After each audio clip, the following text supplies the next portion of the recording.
Hello everybody, welcome back to another episode of Final Fantasy X. So at the moment, we're basically just tidying up our celestial weapon inventory. And so right now we're going to be going all the way back to Luca. We haven't been there since the story brought us there. But there's actually a few trophies tied to that area. There's actually one trophy, I should say, or achievement tied to that area. And one of them being obtain all the celestial weapons, which we are about to achieve now once we collect the world champion. And to do that, we have to go to the cafe where Yuna thought she met Auron, or saw Auron, right before she was kidnapped way back in like episodes past.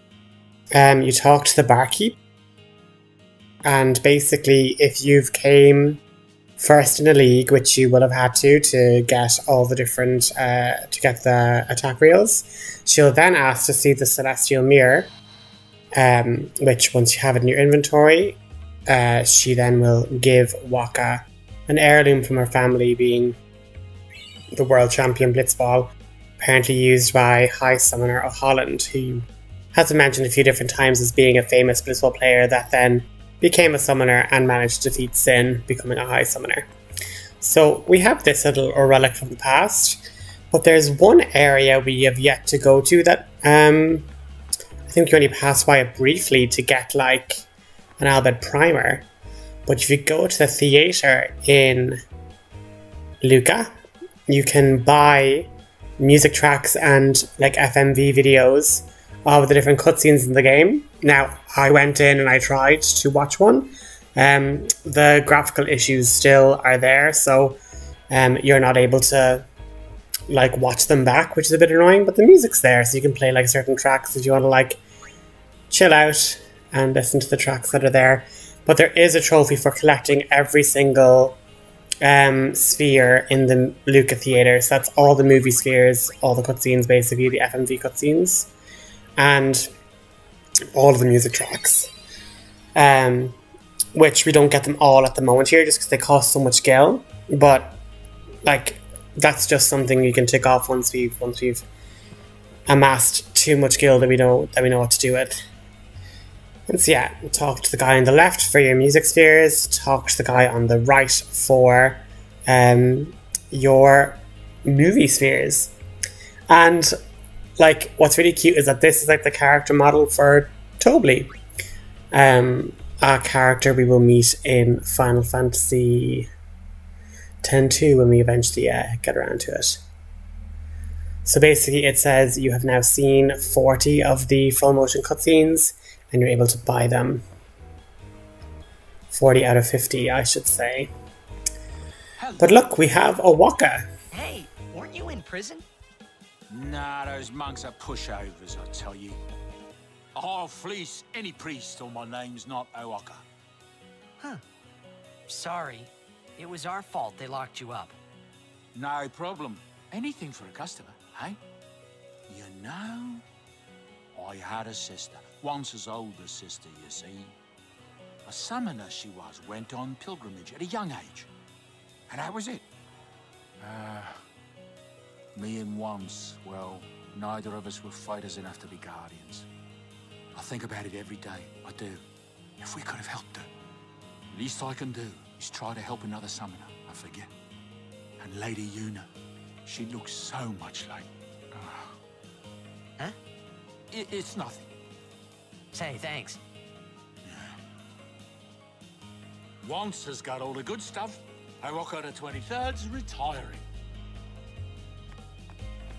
That's just like a really sweet little cutscene just to kind of say, oh, like, you know, he's been helping us this whole time, giving us some like really clutch and really good weapons, and now once giving us the ability for like ultimate armor is absolutely amazing. And just, I suppose, a little moment to kind of take a pause and go, he's not just a comic relief, you know, fleecer merchant. You know, he was actually wanting to help Yuna complete her pilgrimage in like memoriam of his sister who clearly died while on pilgrimage. And yeah, we're basically able to talk to the Albed in Albed perfectly fine now. There's just one letter missing. But we're actually going to get that this episode. But running back along, once, obviously the trophies don't pop in this game, but once we actually got the world champion, we should have then unlocked the celestial like weapon collection achievement, which is great.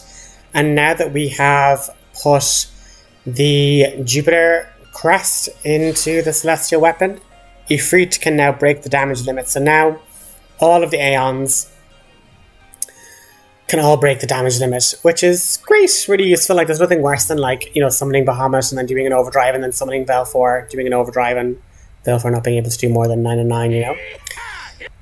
But we're actually going to dive into the Omega Ruins, a secret dungeon we unlocked earlier.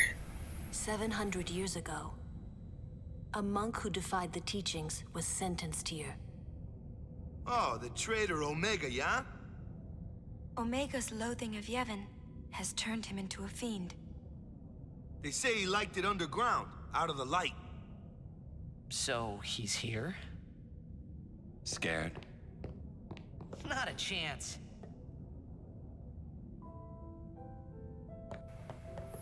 Okay, well, first off, this place is like full of cognitive dissonance. And second of all, Roxas / Titus, you should be afraid. This place is horrifying. The music is so serene and chill, and yet the hardest monsters in the game are fought here. If you just want to go around and do your collecting, I would highly recommend just putting on no encounters.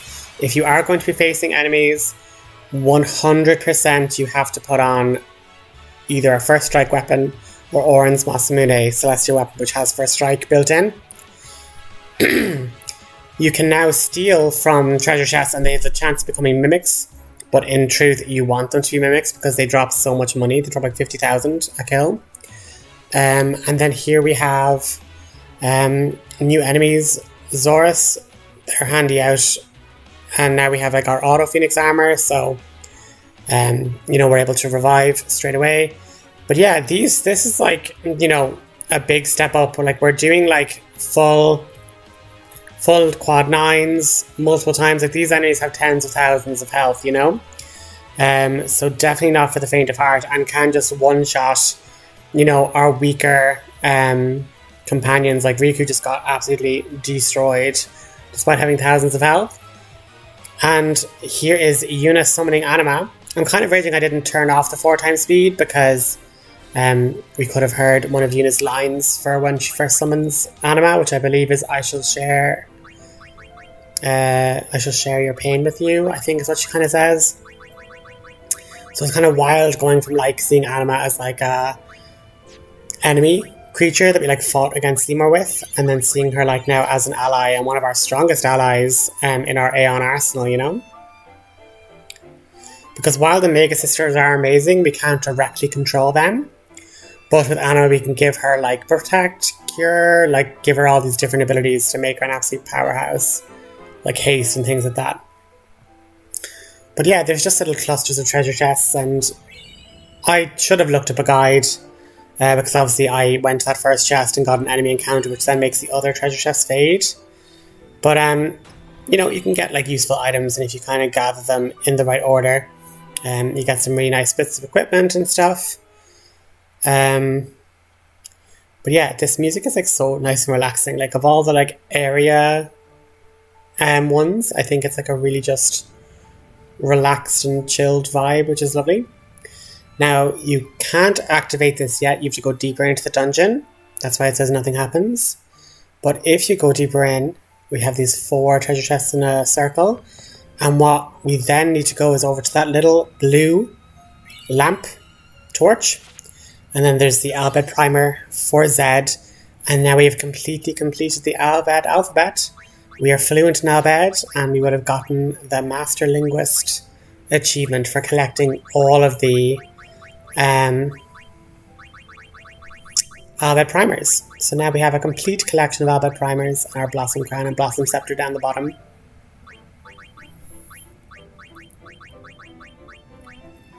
So that's pretty awesome. And now we just need the Mercury and Jupiter crests. So the Jupiter crest comes from Blitzball, and the Mercury chest comes from a little game of hide and seek.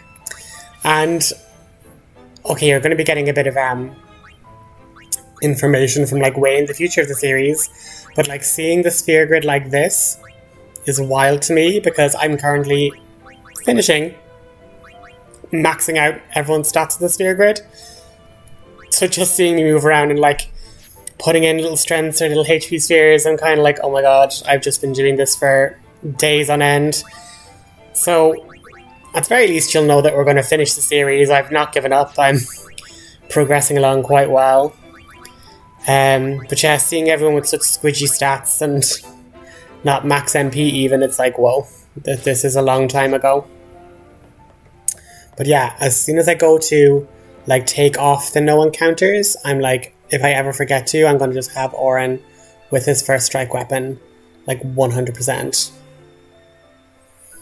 And also, if you're going to go capturing, I would, well, it doesn't really matter because you can like click on the no encounters really easily. But definitely save between little bouts of monster capturing, and stay near the save sphere just so you can heal up relatively easily. And once again, I cut out like a good few of the encounters at the minute, but again, you need to capture 10 of every fiend, so you're going to need to kind of explore into deeper parts of the Omega ruins to get all your captures. But for now, it's just as handy just to stay near the save sphere.